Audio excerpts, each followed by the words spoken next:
vn. Xin chào các bạn và tên tôi là Tâm. Chào mừng các bạn đến kênh YouTube của chúng tôi. Hôm nay tôi sẽ giới thiệu đến các bạn dòng máy chính hãng của Rilang, thương hiệu Rilang luôn. Đó là máy ARC 250 MOS 20kg. Làm video này để giúp các bạn mua được hàng thật chính hãng với giá rẻ nhất thị trường. Hiện tại tôi cảnh báo máy Rilang này trên thị trường nó rất là nhiều hàng giả, hàng nhái, mà hàng này đó là giả nhái, là ví dụ như là hàng chính hãng 2,5 triệu, hàng giả nhái bán có 1,2 triệu, 1,7 triệu. Có nhiều người còn ác nhân hơn nữa, là lấy cái hàng giả bán đúng hàng thiệt, giá hàng thiệt luôn. Ví dụ 2,5 triệu giảm còn 2,4 triệu thôi, bán như nữa. Rồi đây tôi coi cho các bạn coi cái thùng nha, cái thùng như này, đúng không? Đấy. Nó thùng Trung Quốc thì nó không xấu lắm, nó xấu mắt nó thẳng rồi. Nhưng mà nói chung là hàng Trung Quốc hàng thật, nó có hai dòng, một là Trung Quốc là hàng phay, với dòng Trung Quốc là hàng đại lục đó, tức là hàng xịn đó. Bây giờ tôi sẽ giới thiệu bên trong cái máy có gì. Bên trong cái máy nó sẽ có một cái kẹp mát, dây mát và cọc mát nha. Và tiếp tục đây là cái thành phần thứ hai, đó là kìm hàng, dây hàng và cọc hàng. Cái cọc này gắn vô máy nha các bạn. Đấy.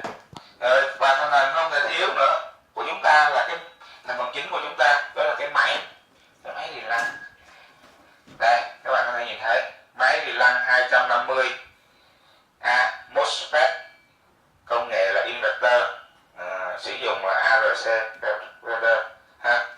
Rồi trên màn hình này thì nó có là một cái đồng hồ hiển thị, một cái đèn báo OC và một cái chế độ ARC mode. Này là cái chế độ này là khi mà các bạn hàng vào á thì nó tự bật cái mối hàng của các bạn ra, không có làm dính với hàng. Thì chút xíu là tôi sẽ thử với các bạn xem cho các bạn biết nha.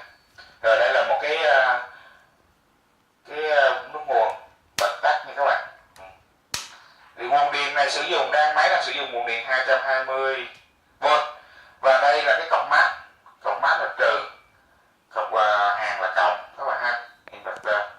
Rồi các bạn nhìn cho kỹ nha, tôi sẽ quay một vòng cho các bạn xem hàng hãng như thế nào, hàng giả là như thế nào. 21 nước nhìn canh nghìn mà mua nha. Giờ hàng thì đang giả này lắm rồi á.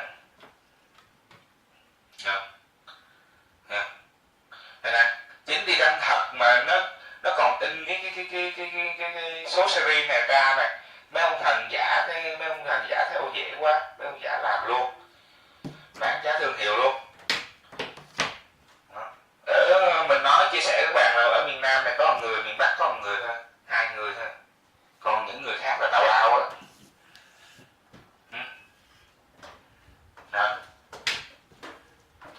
Rồi bây giờ tôi sẽ vận hành cái máy này thử cho các bạn nha, hướng dẫn các bạn vận hành máy.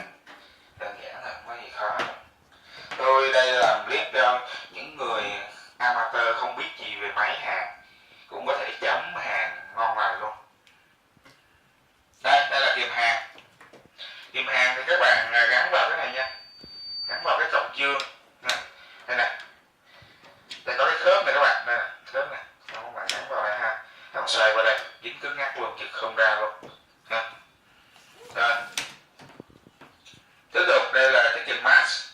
Nếu mà đồ của Hàn Quốc thì nó phải như thế này đâu. Đồ Hàn Quốc là cọc dương là nó màu đỏ, cọc âm là nó màu đen nha các bạn. Đó vàng vô giật không ra.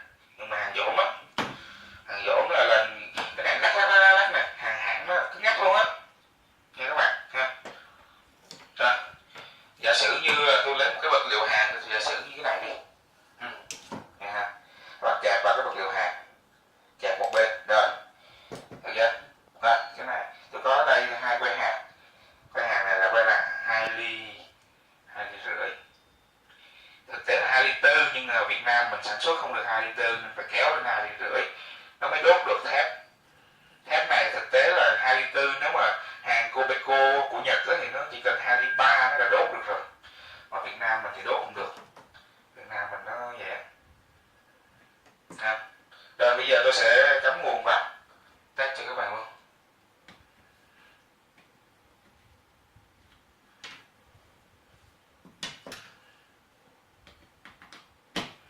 Rồi, tôi sẽ bật máy lên nha.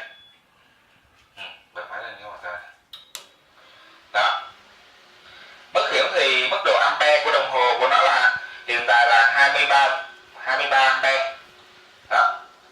Nhưng mà thực tế nó có 20 à. Nên nó lên 20 là lý này. Nó đang chỉ số 23 thì nó 23. Các bạn vặn lên maximum là 25 nè. Đó, nó dung sai nó cộng trừ 5% nha các bạn. Nên là các bạn thấy quạt gió nó đang thổi cái spark này. Nó rất là mạnh. Quan trọng cái máy hàng là quan trọng mà cái quạt của các bạn mà còn sống thì máy hàng của các bạn còn sống. Cái quạt nó chết rồi thì cái máy các bạn khoảng hàng khoảng nửa tiếng thôi là cái máy các bạn đi luôn nha. Đó.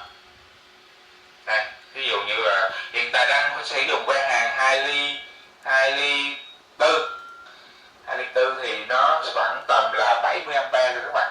Không sử dụng nhiều nha. Nếu mà nhiều quá thì cháy nhanh quá các bạn đi không kịp, tay các bạn đi không kịp. Thì còn nếu mà các bạn chỉnh mà nhanh quá, lớn quá thì nhỏ quá thì các bạn sẽ bị dính với hàng ha các bạn ha. Đó. Cái này cầm vô hàng thôi, bình thường thôi ha. Rồi tiếp tục là cái này nè, cái chế độ ARC Force này nè. Tôi xin lỗi là tại vì tôi hiện tại đang ở phòng 9 và dây nguồn của tôi không đủ nữa. Tôi sẽ tắt cái máy này. Tôi sẽ thử cái chế độ Force này cho các bạn nè.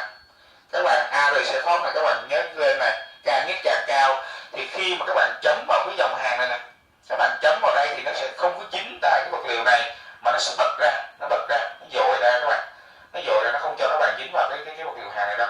Đó thì nếu các bạn mà chỉnh lên này cao quá nè, chỉnh ví dụ như các bạn mà chỉnh đi 100 đi 100 là để dành cho những cái mức độ ampe mà các bạn lớn, các bạn que hàng 4 ly rồi á thì nó độ bật nó phải cao để cho nó giật ra, giống như trái banh á. Các bạn mà khi các bạn bơm căng quá thì các bạn đụng vô nó búng ra liền nha. Thì cái này cũng vậy thôi, cái máy hàng nó cũng vậy. Đó, thì cái chế độ ARC Force là như vậy. Đó, đơn giản thôi, về gia đình cắm vô xài thôi, rồi bật nguồn lên. Đó, bật nguồn lên rồi chỉnh ampe. Thông thường là bán hàng là gì 1 ly 2 cho tới 2 ly 4 là chúng ta sẽ sử dụng từ 40 ampe tới 80 ampe. Đó. 3 ly 2 là từ 80 cho tới 120 ampe. Rồi 4 ly thì nó sẽ là khoảng 200 ampe thôi. 200. Nhưng mà tại sao nó có 250? Tại vì cái công suất của máy hàng nó thông thường nó chỉ hoạt động hiệu quả trong dòng hàng của nó là 60% thôi các bạn. 250 nhân 60% thì nó tương đương là bao nhiêu? Để các bạn nghe. Chứ không phải là các bạn 200 ampe các bạn bằng 200 ampe là nó lên là các bạn hàng được đâu. Không có đâu, nó khoảng 160 à. Thực tế cái đồng hồ để 200 nhưng mà hiệu suất của nó, tôi đang nói hiệu suất của nó là có 160 nhân 60% á. Có 200 thôi ha các bạn ha. Đó. Thì tôi vừa mới hướng dẫn xong cho các bạn cái máy hàng Hilong ARC 250 MOSFET. Tôi là Tâm đến từ haibandit.vn. Xin chân thành cảm ơn các bạn đã theo dõi. Các bạn yêu thích tôi, các bạn có thể nhấn subscribe để hỗ trợ tôi có thể làm một số hàng tiếp theo mới. Xin chân thành cảm ơn, chào tạm biệt.